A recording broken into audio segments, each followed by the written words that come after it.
Hey there. Or bonjour. People are probably leaving because they know we're going to speak in English now. It's also language.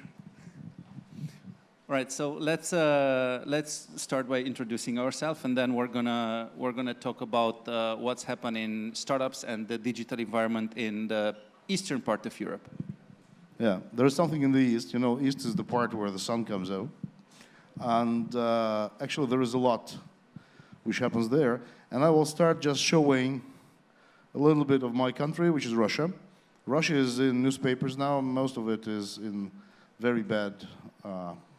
It's in bad news. It's not good news. But let me show you a little bit of what the country is. And is there a clicker? Mm-hmm. I come from the north of Russia. Some people who talked to me here said that they were surprised that it took me only 3 hours to get here. To give you the size of the problem, you see Finland there, you see China. Everything else is Russia. And that's a big advantage of the country, and that's a big problem.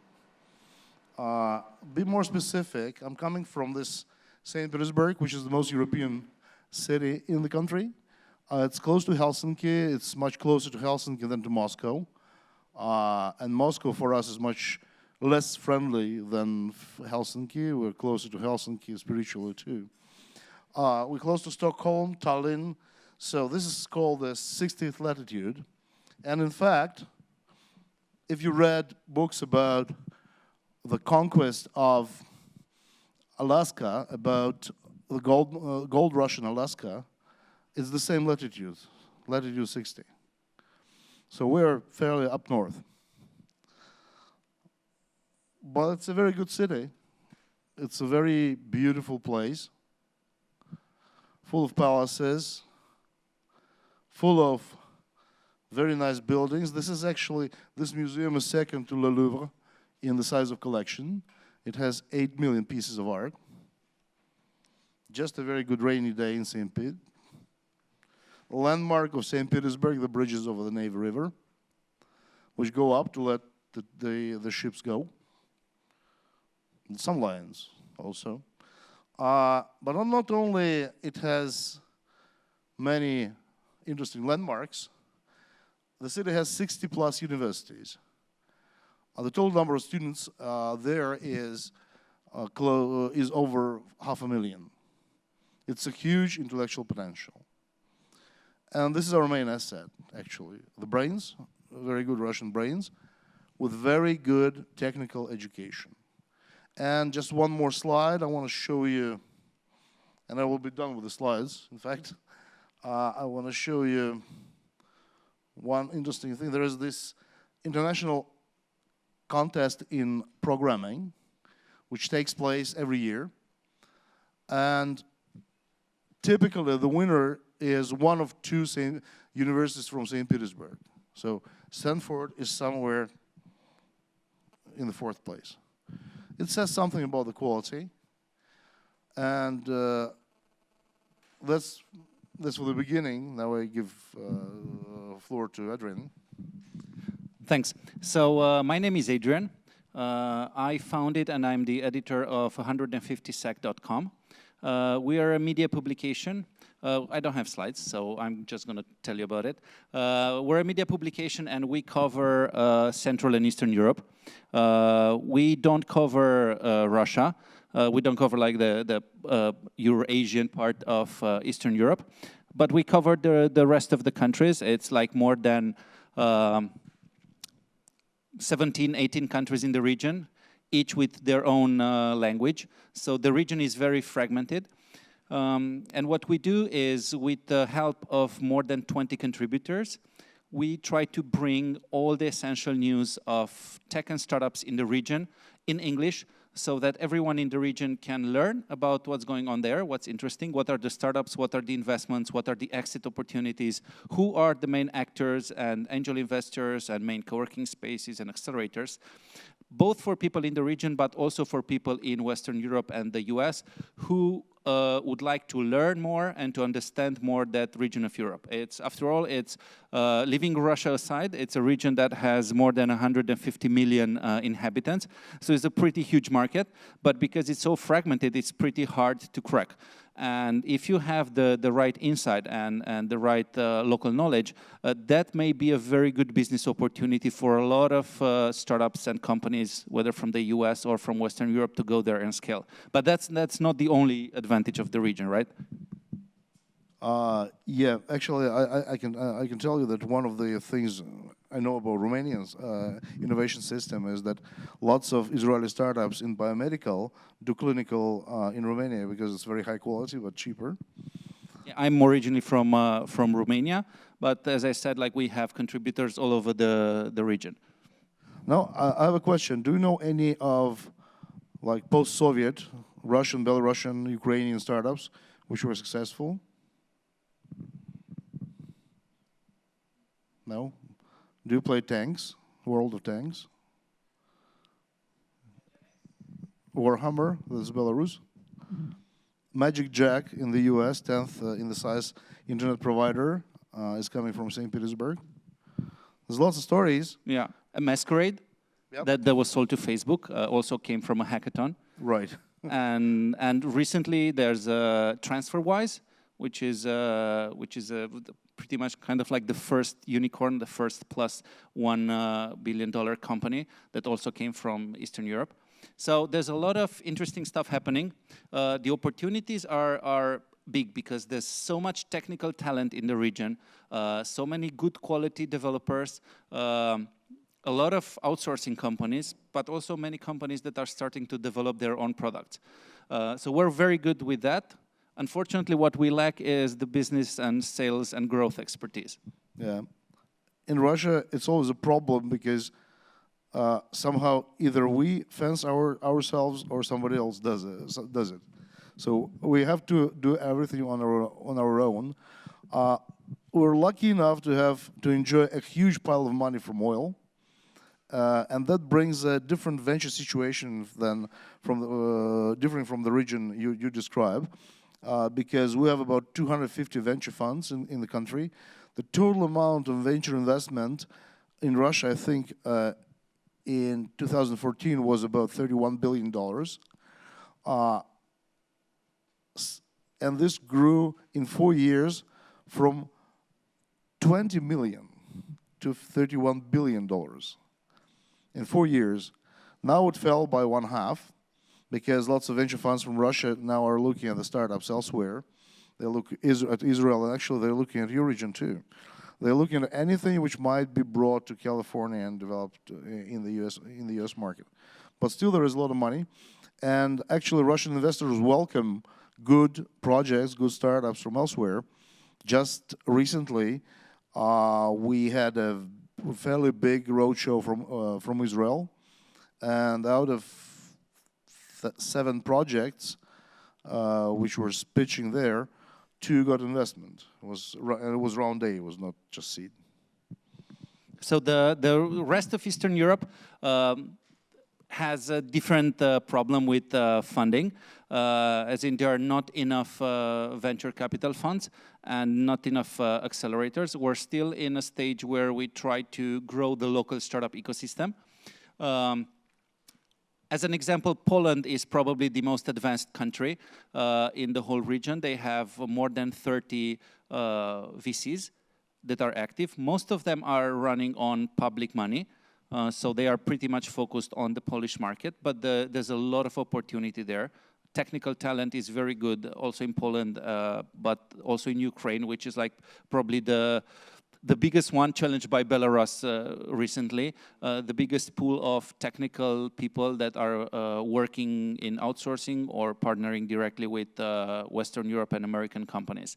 Other countries in the region have some early stage forms of investors, VCs or angel investors. And what I have to say is, if you are interested in that part, there's a huge opportunity in the region. Because first of all, from the investment perspective, there's very little competition. So you will not be challenged by other VCs chasing the most valuable companies. The competition will be much less. But also, if you have your own startup or your own idea, I would totally suggest you to go and visit some of the countries in Eastern Europe, because there's so much technical talent there, whether to look for a co-founder or just to hire a local team to help you develop the project. And we're very English-friendly in the region, not very French-friendly, but if you put a bit of effort into English, you can pretty much just go into any tech meetup in Eastern Europe, and everyone will switch to English in most countries and in most cities. And if big money is involved, language is not a problem. I want to tell you also a few words about Estonia. Estonia is a very country which is very close to my city, so I know more or less what happens there. There's a solid foothold of Silicon Valley venture capital there. They have annual event in April, which is called Latitude 59, when they kind of invite everybody who lives around Latitude 59, Latitude 60. And there is a lot of very good startups there also. One of them is actually, is Skype. Skype came from Estonia. It was written, the code was written in Estonia. Viber was written in Belarus. So another thing, what happened recently, because of the oil prices and because of the sanctions, the ruble rate dropped by a factor of 2 in 1 month. It was difficult, but it's very good, because now we have very good teams of developers who can develop very high quality code at a very competitive price. So that is another thing which can be brought about.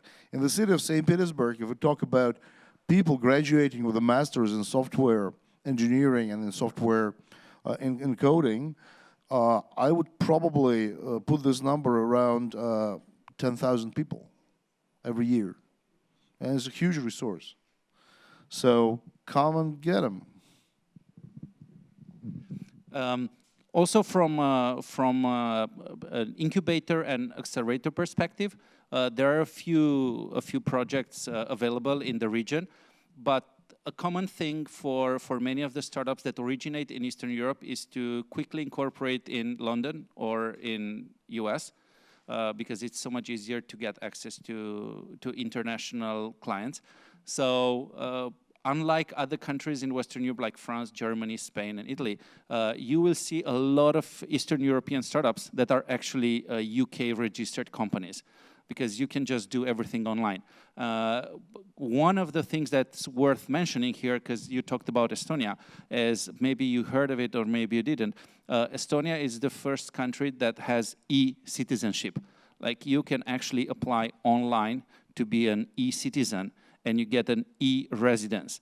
You will get your own e-residence permit, and without going into the country, you can be an e-resident, set up a company in Estonia, manage your bank account, and have access to all the services, and basically do business from an Estonian company with an Estonian e-residence. And that was a program that was set up with a lot of involvement from the local government.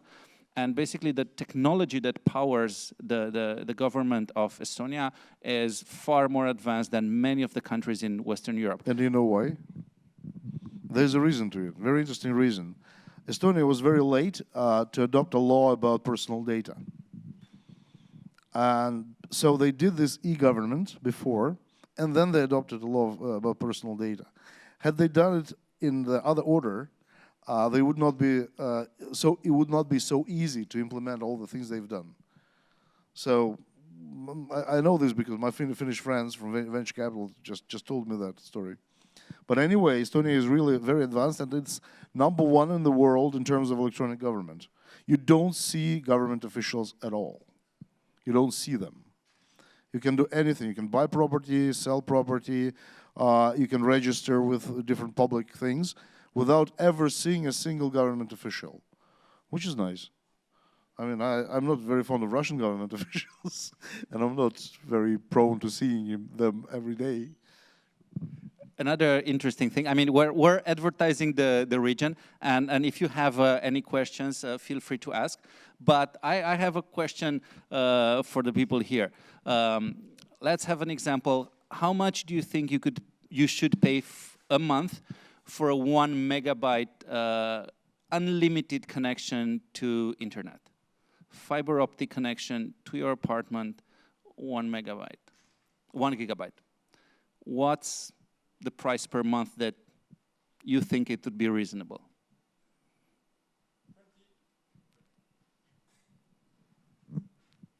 Let's hear it. Yeah, how about 6 to 7 euros? Yes. 9 to 8, 9 in big cities in Russia. So the prices for insanely good internet are 20 to 30% of the prices in Western Europe. You can have basically huge amount of data or unlimited data for less than €5 a month on your mobile phone.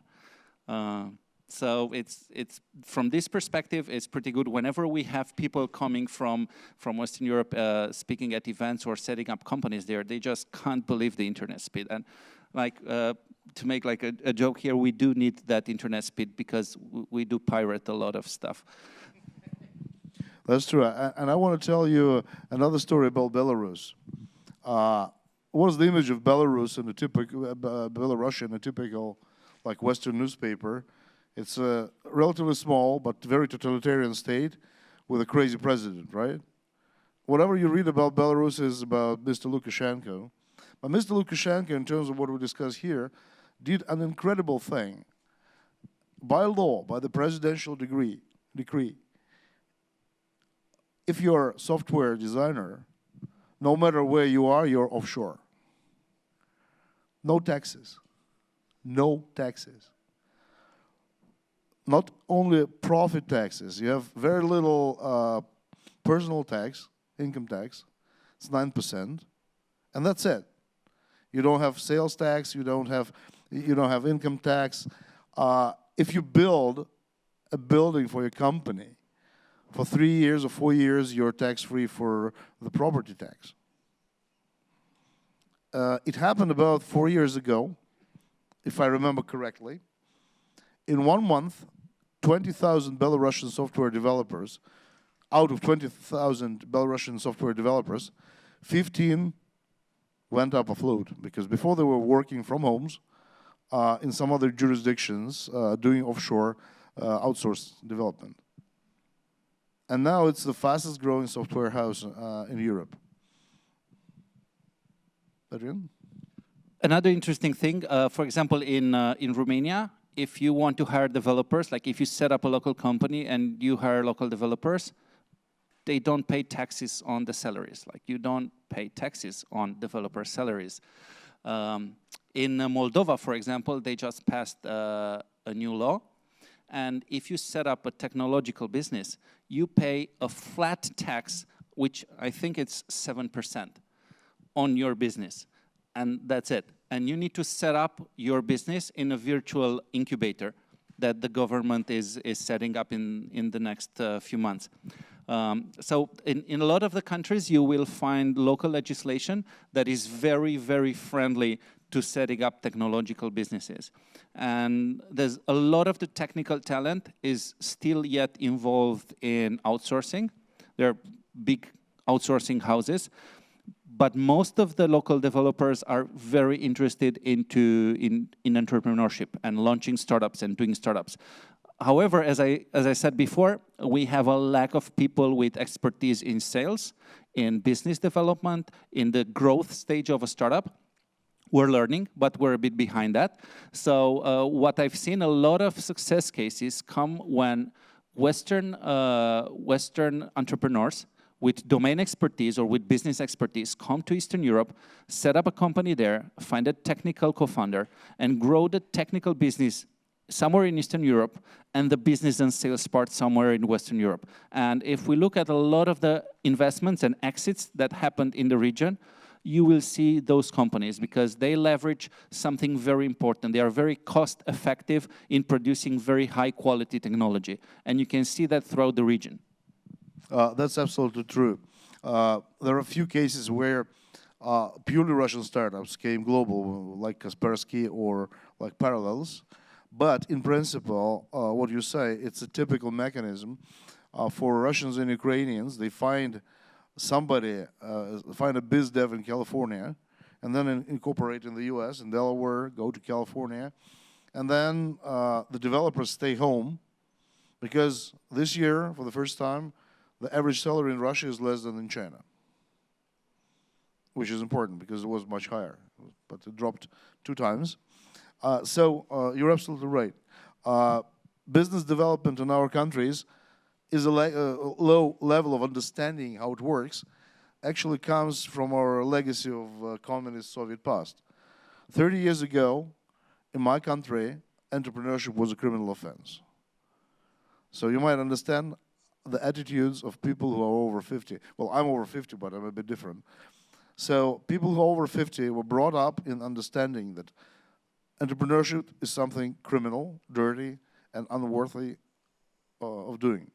Which means that, well, not now, of course, but like 10 years ago, some of our mentors could be still in jail. And but this refers public attitudes sometimes. This refers many things which make it difficult. Therefore, what we're missing, we see a lot of young startup founders, very young, with good ideas, internet, and so on. But if you speak about technology-loaded startups, if you speak about technical, if you speak about equipment, you don't see much movement there. Simply because to do something in equipment is much longer story, and you have to be like very well experienced in the industry to do something about it. And that expertise we lack. So we invite people from industry, people who are 30, 40, 50, who've done their career in industry, come and use the technical brains and technical and people there to implement what you want. So I have a question, like how many of you here would be interested in either finding a technical co-founder or having your own project looking to find developers, or be interested in any way in understanding the local technical landscape in any of the countries in Eastern Europe? Who is interested in that technical talent? Raise your hands. All right, so I'm going to give you a hack. The easiest way to go directly into the ecosystem and have direct access to all the right people is go on startupweekend.org webpage and see whenever there's an event in any of the Eastern European countries and book a flight. There's like plenty of low-cost flights to almost every city in Eastern Europe from Paris. Book a flight, buy a ticket, and go there. You will be like a unicorn there because you come with an expertise, a network, and a knowledge that is missing there. And you will start seeing all the technical, the smart technical guys coming to ask you about the idea, the project that you're working on, and so on. And you get implanted directly into the ecosystem. You will get to know the people for a weekend. You'll get to spend time with them, to eat together, to drink together, to party together. And in just one weekend, you will understand how the local ecosystem is working. And I have, I'm facilitating and working with the Startup Weekend for many years. The Startup Weekend is a not-for-profit organization aiming to educate future entrepreneurs. And we do a lot of events in Eastern Europe. And I have a lot of friends from Western Europe and even from the US that are flying to many events in Eastern Europe. We speak English at all the events, all the Startup Weekend events over there. And everyone is very, very welcome to join. And just shoot an email to the organizers. They will help you set up accommodation and whatever else you may need there. And I'm telling you, the prices for drinks there, just like the internet, very good.